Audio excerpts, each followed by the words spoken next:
So, what makes the St. John's Bible a remarkable piece of art, a theological statement, a work that I think has meant a lot to a lot of people? What is it that makes it so remarkable? Well, I think the main thing that makes it remarkable at this stage is the fact that it actually got done. If you think about that, in this day and age, when you can go to any hotel room in North America, open a drawer and get a free Bible, when your life really kind of lives on this little phone you carry around, and we're so used to that instantaneous everything. The fact that somebody took time, talent, resources, to do something that is so completely countercultural is remarkable in itself.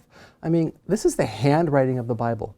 Why do this when I can go to any hotel room, open the drawer, and get a free copy today? So on that very base level, the fact that it got done was remarkable. But beyond that, this is a work of art that really serves to invite people in. So much about what we encounter in the religious world, or even in the world as itself, is about those who have it and those who don't. Those who are part of the group and those who are not yet part of the group.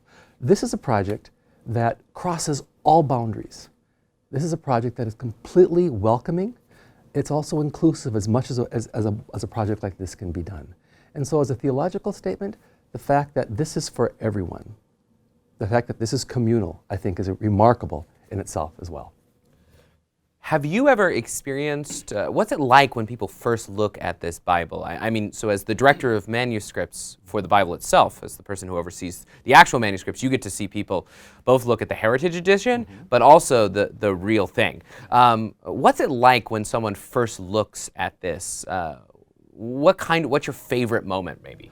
Well, that's one of the great privileges of my work. In fact, I probably know what this is like in someone else's hands more than anybody else that has ever, that even the artists haven't encountered it with as many people as I have. The thing that always strikes me is that many people come to this with a real sense of reservation. I know what a Bible is. I've seen a Bible before. How is this going to be anything different? And what my favorite part is, just to see all of that melt. And pretty soon they're going, really? And oh my gosh, and the oohs and ahs come from the toes and out the fingers, or out the mouth, basically. It's just exciting to see them encounter something like this and have all their their previous conceptions washed away. I know that I have my favorite images, and I know that the Bible itself isn't just about the image, but the relationship between image and word. Actually, before we go into your favorite image, could you say something about the relationship between image and word? I know that we talked about that last night with some of our undergraduates. Yeah. Many people look at the St. John's Bible and get excited, like you said, about the imagery. There are over 160 artworks in this project designed to unpack the scriptures visually. And many people want to just focus on that. But the beauty of the St. John's Bible is the fact that these artworks are designed to be completely paired with the words. In fact, it's almost hard to separate them. And the artworks serve as an invitations into the scripture. The scriptures serve as an invitation into the artwork. But most importantly, these artworks are designed to be communal invitations, to invite you to come together with others to make meaning and encounter the scriptures in a completely different and very powerful way. Just as anything, when you look at something on your own, you're going to see one thing. You invite somebody else to join you, your understanding, your reasoning, your thinking is going to just expound exponentially. What's it like, have you ever prayed with this Bible with people as they look at the images? I know that St. John's University speaks about Visio Divina, a kind of reading of the image in a kind of prayerful way. What's it like to participate in this process with someone? What's wonderful about the Visio Divina, or the fact that these artworks invite people in, is the fact that it allows people who are very comfortable with theology to explore, and people who are very uncomfortable or unknowledgeable about theology to also explore and to make them relate to them as an individual. And my favorite part of doing that is when you put them together. And you have people who basically, like I said, have no theological background having this powerful theological discussion with someone who's very learned. And that learned person gains as much from the uneducated as the other person does as well. It's a very rich experience to see how the artwork kind of melts barriers. That being said, so word and image, and we can't separate word and image, but if you could separate word and image and could say, what is your favorite image, at least in this, which is the book of the Gospels and Acts, what is your favorite image in this text? What I love about some of the imagery are some of the surprises. For example, if you don't mind, I'll turn to the front of this book. You can see how wonderfully large and interactive this is. But one of my favorite parts of this is how it works to bring the Bible into the contemporary. And here we have this beautiful telling, or showing, I should say, of Christ's genealogy, beginning with Jesus in English and Hebrew and going all the way down to Abraham. And then when you look at it some more and you've studied this and you fall in love with it, all of a sudden your eye catches something and you go, really? And it's the DNA strands running through all parts of the background, reminding you that, this may be a handwritten work, but it is a Bible of today. So all those little things that kind of weave in. This is one of my favorite pieces.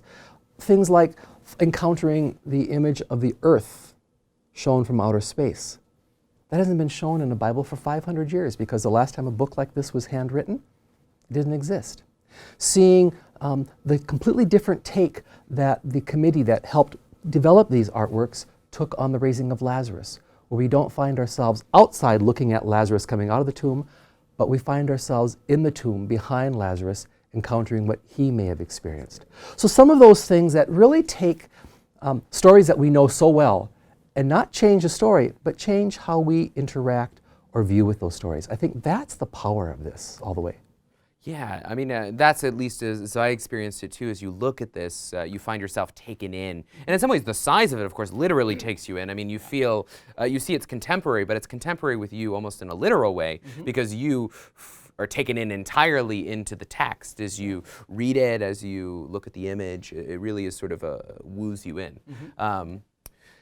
How do you make a Bible like this? So let's say I'm at home and I'm just hanging out and I want to write my own Bible. What would I need? What did the artists themselves use to make this text? Time and talent. Two very important well, I lack talent, but I have time. I don't know if I even have time. You take a look at a project like this, it's not something you take on lightly. Donald Jackson, the primary artist, the artistic director that did this, he thought about this for 40-some years before he finally got up enough courage to say, I have to do this. He came up with the idea when he was a child. And he had to find a partner, someone foolish enough to say, let's do this, and he found us. And together, that symbiotic relationship really developed, and it could not have been done without a community. I think that's the primary thing you need. The Bible itself is communal, but it took a very talented community to put it together. It took an artistic team of 23 individuals that would work for 15 years. At the same time, it took a support staff at St. John's of, I think there were 5 or 6 of us at one time, and then a committee that worked with the artistic team of 12 people. And on top of that, it took over 1,400 individuals to give their financial support and their approval to make this happen. And so not only do you need time and talent, but you need a true communal effort to make a work like this happen. It's been 500 years since a monastery has taken on something like this, and we now know why. It's as simple as that. So you need a community, and I assume, do you find a pen? Do you just go to your local Walgreens and find a pen to write? I mean, what's the ink? How does this come about? Yeah, one thing that makes the St. John's Bible unique is the fact that it's not made to be done with in 50 years. The St. John's Bible was made to last 2,000 years or plus. And we didn't use traditional tools and methods to recreate the past. We used them to make sure that it does have a future. So for example, instead of writing on paper, now this of course is the Heritage Edition, and it's a lithograph copy on paper.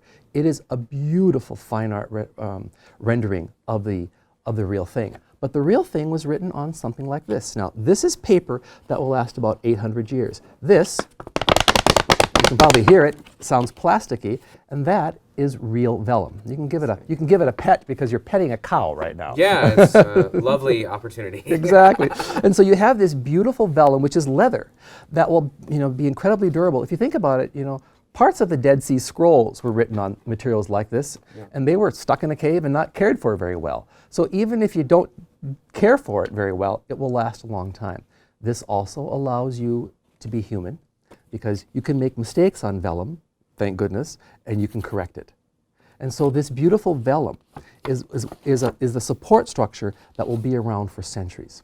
So if you've got a good support, you're also going to want to have the perfect media to work on this. And you know, as you turn these pages and look at this beautiful black lettering, you know, people get very excited about the 160 artworks, but the bulk of the St. John's Bible are these beautifully consistent handwritten pages, one after the other. It is the words, you know, after all, which really are what this is about.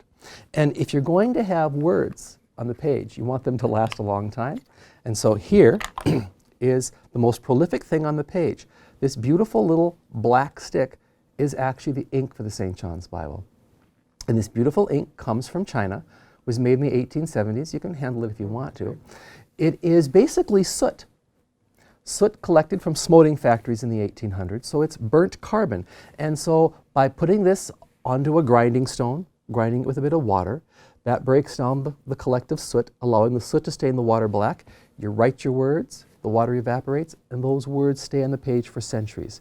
And, you know, soot has already been burned. It's not going to fade, it's not going to break down, it's at its basic element. So you have the beautiful vellum, which would be a great support structure. You have the soot that will make sure it lasts for, you can read it for centuries.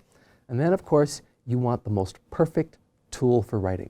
So you don't try to stuff this into a ballpoint. No, I would imagine not. Not at all. So you want a traditional tool. And like I said before, we're not going to try to recreate history, but we're using the tools that allowed those materials to work beautifully centuries ago.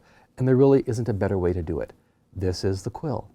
The St. John's Bible, you can have a quill of your own if you want to. Yes. The St. John's Bible was written with a turkey, swan, or goose feather. And so you take a beautiful tool like this, you bake it inside, you heat it up and harden it with a bit of sand at 350 degrees. Then you use a pen knife to cut it into the most perfect tool for writing.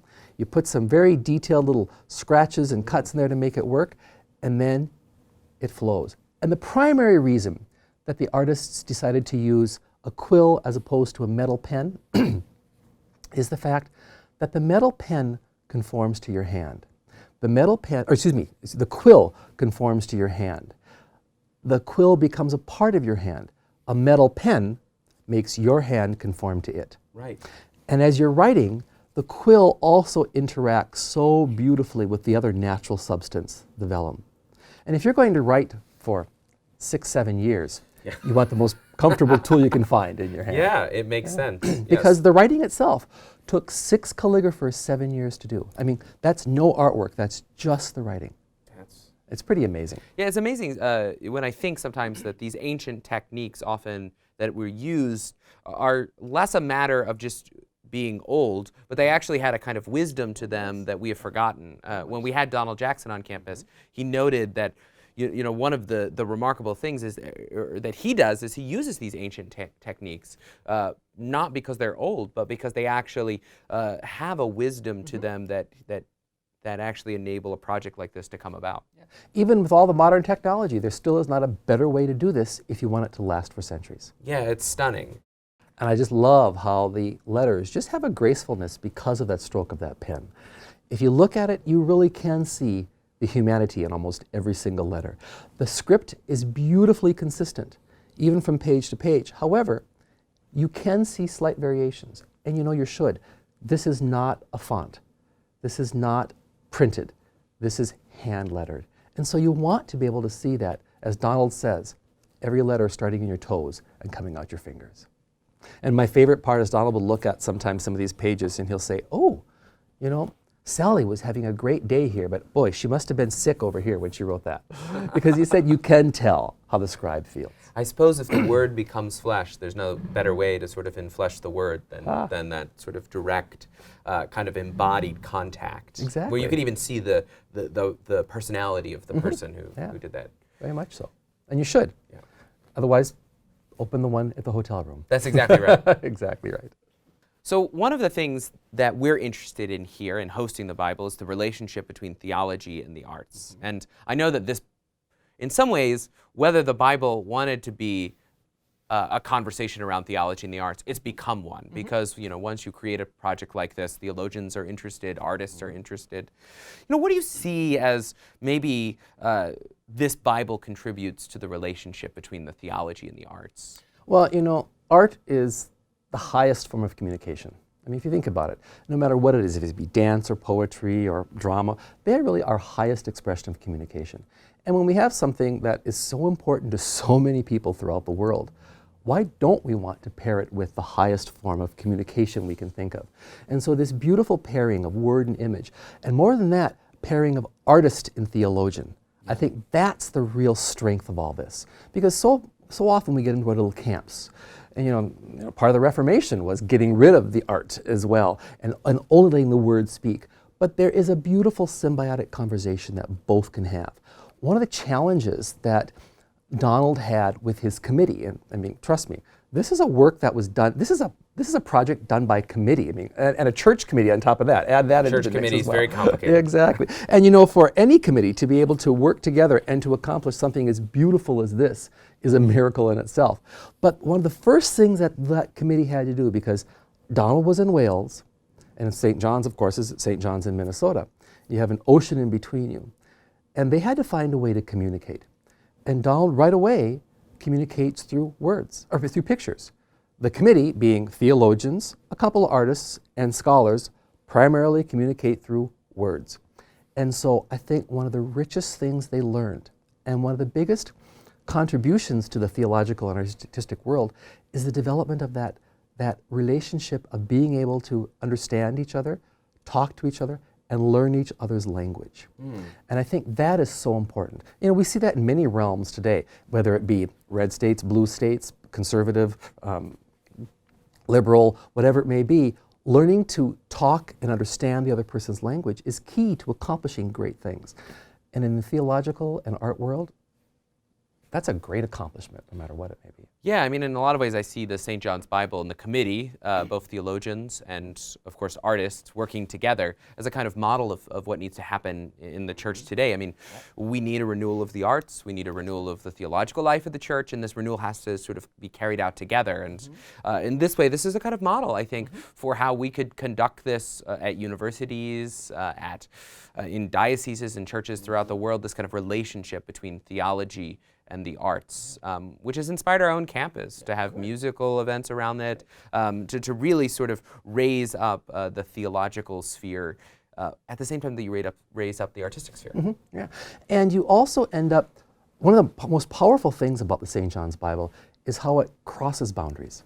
The beautiful thing here is you have people coming not only from all theological backgrounds, but faith traditions and abilities, and they find something that they both like, or that they all like. This is one of the few things in the religious world that people who are, to label, fairly conservative, and people who are fairly liberal both like. That alone is miraculous when you think about it as well. And stunning, crosses those, yeah. Which is why one of the things I love most about the project. It really, there's something for everyone, but it's not pablum. Right, it's the gift of the arts that transcends some of these boundaries. That's right.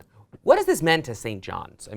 This is St. John's. I've been to St. John's in Collegeville. Like Notre Dame, it's in a place that's not easy to get to. But now you have this kind of world-class work of art sitting on your campus, traveling out. What has it meant to St. John's and to the Benedictines on campus to have the St. John's Bible present? Well, the St. John's Bible, truly in my mind, encapsulates so much of what Benedictinism really is. You have that sense of hospitality. You have that beautiful old kind of understanding that everything you do should be in the glory of God and to the highest level. This brings all of that together. And the beautiful part of it is it extends St. John's campus beyond that very hard to get to place. It takes St. John's charism, it takes the idea of Benedictine values, it takes faith beyond our own campus boundaries.